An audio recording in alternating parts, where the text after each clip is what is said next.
Hey everybody, this is Trevor, and thank you for coming to my channel, Pioneer Spirit. Greatly appreciated all your support. So today, I want to talk about and just kind of share my perspective on the forest fires that are going on here in northern Ontario, northern Quebec, the maritime provinces as well, Nova Scotia.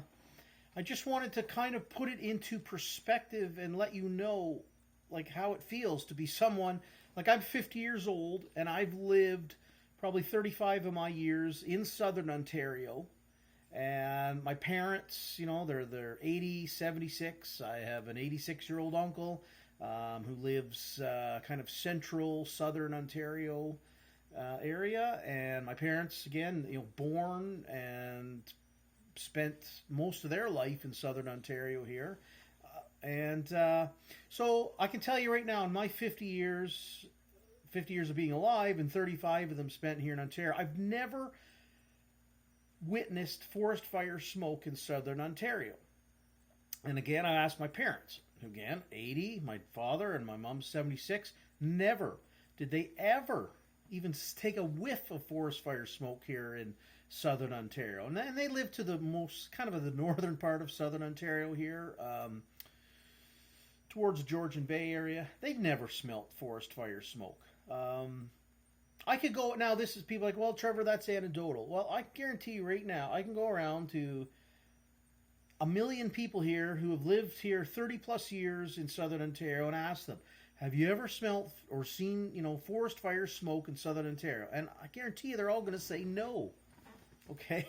Like, obviously, I have the years, I went from to high school and public school and spent my 20s and some of my 30s here in Ontario.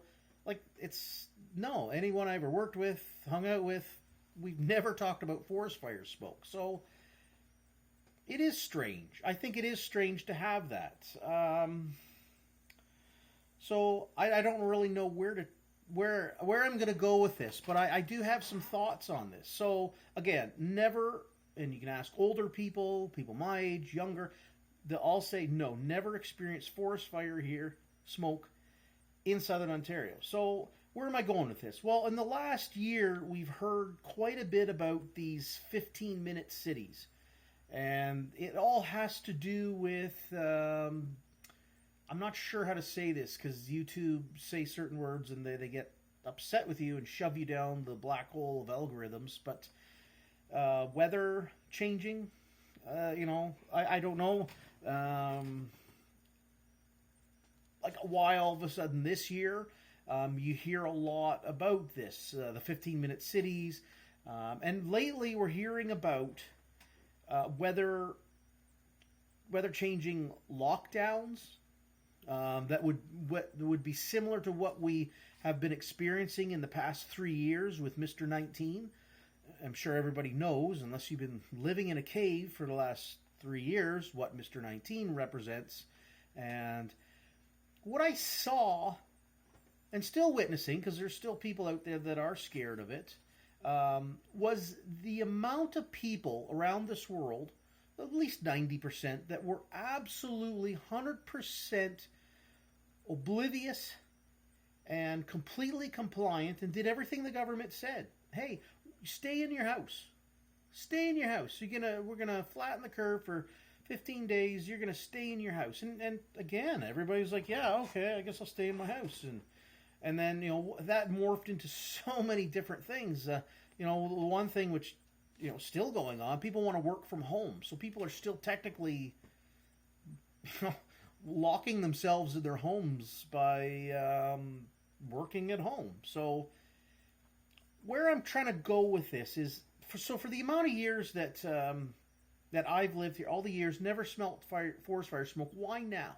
Well, again, I'll come back to the first thing I pointed out, 15-minute cities, and now there are rumblings of the weather change lockdowns, okay?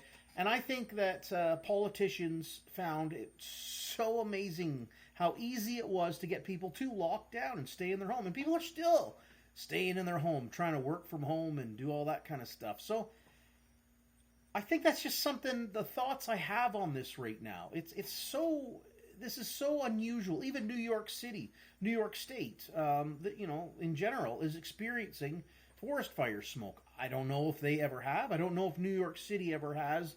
From the people that I've watched, their videos, who are lifelong New Yorkers, they're kind of saying the same things I am. Like, the people like from Toronto and Ottawa and stuff are saying, hey, like, I've never experienced forest fire smoke. And I bring up Toronto because it's kind of like, I don't know, like, I'm just trying to put it in the realm of New York City, and I haven't seen anybody else in New York City come out and say, yeah, I've experienced forest fire smoke. Never. So I'm really trying to figure out why now. And just to point out, too, also that, because I feel like, I got 99 problems and they're all caused by government. And let's look at the amount of land that's owned in Quebec, okay? 92% of the land in Quebec is outright owned by the government. And in Ontario, 2/3 of the land is outright owned by the government, commonly known as Crown land here in Canada. And again, most of that 2/3 of the land, it's going to be, if you're not familiar with Ontario at all, look at a map. But anything, basically north of Barrie, Ontario, you're getting north of Ottawa, Ontario. That's all. That's mostly forest, northern Ontario. I actually implore people right now, if you don't know what northern Ontario and Quebec look like, go to a map. Absolutely massive. Trillions of trees up there. And again, I'm mystified as to the years I've spent on this earth, and my parents and everybody else around here. They've never smelt forest fire smoke in southern Ontario. So why now? So I just wanted to point that out, that the government has been managing this, that they own this land. So they can get on it and do whatever they want to it. I don't know, why now? Why wait till now? Well, again, in the last year, the talks about 15-minute cities, and now we're hearing weather change lockdowns. Makes me wonder. They control the land. They get on there. They can do what they want. In secret, really. And also, I want to point out, too, when I say 92% of Quebec is owned by the government and 2/3 of Ontario is outright owned by the government, it's actually 100%. It's actually 100% of all land in Canada is owned by government. Because let's say, okay, you have a house. Oh, you got an acre of land and you've paid that mortgage off. Great for you. Now stop paying your property taxes and see just how long you own that land for, okay? Or here's the other one. You got that nice 10-acre, 100-acre property you paid for. And the government decides, hey, we found uranium on your property, your oil, or whatever they want to do with it. Build a hospital. They will take your land by something called eminent domain. But don't worry, they'll give you the fair market value for your home. Yeah, right. So there's two ways that just to prove that you don't own your land. Stop paying property taxes and eminent domain. So, in fact, nobody really owns any land. I mean, you just feel good about it when you pay the mortgage off, and maybe you could sell it and make a few bucks or something. But so I'm just trying to point that out. We technically really don't own.